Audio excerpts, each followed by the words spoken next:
avec la particularité pour tous les deux de vous être aussi suivis et de changer de cap. On a parlé de Tarare tout à l'heure, maintenant c'est Ballaruc, votre actualité, Ballaruc-les-Bains et ce club. Ça fait 3 ans, je crois, hein, vous vous êtes retrouvés en 2019 du côté de Ballaruc pour vous. Qu'est-ce que ça a pu changer, ça représente quoi ce changement de ville quand on est jeune, quand on veut faire du très haut niveau? C'était quoi l'objectif, Clément?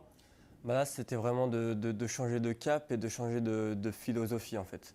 Voilà, avant j'étais à Tarare, dans un club disons, on était un petit peu coucouné, on avait notre place, tout se passait bien. Et là, donc là, on arrive dans un club comme Ballaruc qui a des ambitions donc, au plus haut national et européenne. Donc qui cherche à faire la Coupe d'Europe tous les ans, qui cherche à être titré d'un point de vue national tous les ans aussi. Donc là, vraiment, le but, c'était vraiment de passer ce cap en termes d'évolution de carrière. Les entraînements ne sont pas les mêmes. Oui. Les attentes ne sont pas les mêmes. Nos coéquipiers ne sont pas les mêmes aussi. On joue avec des personnes qui sont très chevronnées, qui ont des titres de champion du monde en pagaille. Donc voilà, et tout ça, du coup, ça nous pousse vers le haut et ça fixe vraiment un point bien précis à atteindre, quoi. Ça se fait en concertation avec la DTN, avec Jean-Yves Perronnet ou son prédécesseur, mais on se dit, bah, tiens, pour Clément, pour Ophélie, il est temps de franchir un cap, de s'affranchir, de s'envoler, et ça va passer par ce club, ou vous le faites en toute indépendance l'un comme l'autre sur ce sujet-là? Personnellement, j'ai pris la décision enfin, vraiment, c'était une décision personnelle. Ouais. Après, évidemment, qu'on peut demander un petit peu des aides à droite, à gauche, notamment voilà, ou peut-être au sélectionneur national, à qui peut-être on s'entend très bien, ou à d'autres personnes, peu importe. Mais c'est vraiment un choix en son âme et conscience, pour ma part.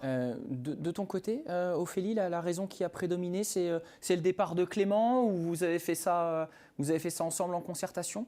Alors, on s'est un peu concerté, mais oui, après, moi, le départ sur Ballaruc, c'était pour prendre un nouveau souffle parce que le cocon familial commençait à devenir un peu dur parce que, enfin, voilà, ça faisait 10 ans que j'évoluais dans ce club et je leur redirais... Bièvre-Isère, hein, c'est ça? C'est ça, et je leur redirai encore jamais assez merci.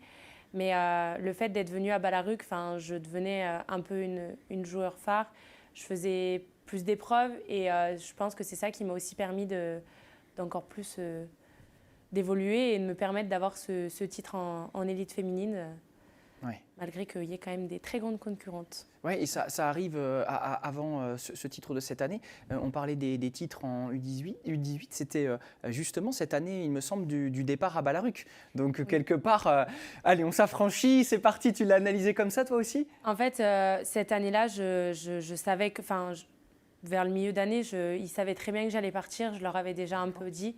Ils ne pensaient pas que j'allais le faire parce qu'ils se sont dit non, quand même, c'est la petite jeune, elle a évolué dans le club depuis longtemps, elle ne partira pas. Et c'est vrai que voilà, après, sous les couleurs, quand même, je voulais ramener des titres. Et donc voilà, les couleurs Bièvre-Isère, j'ai ramené quand même les 4 titres avant de partir.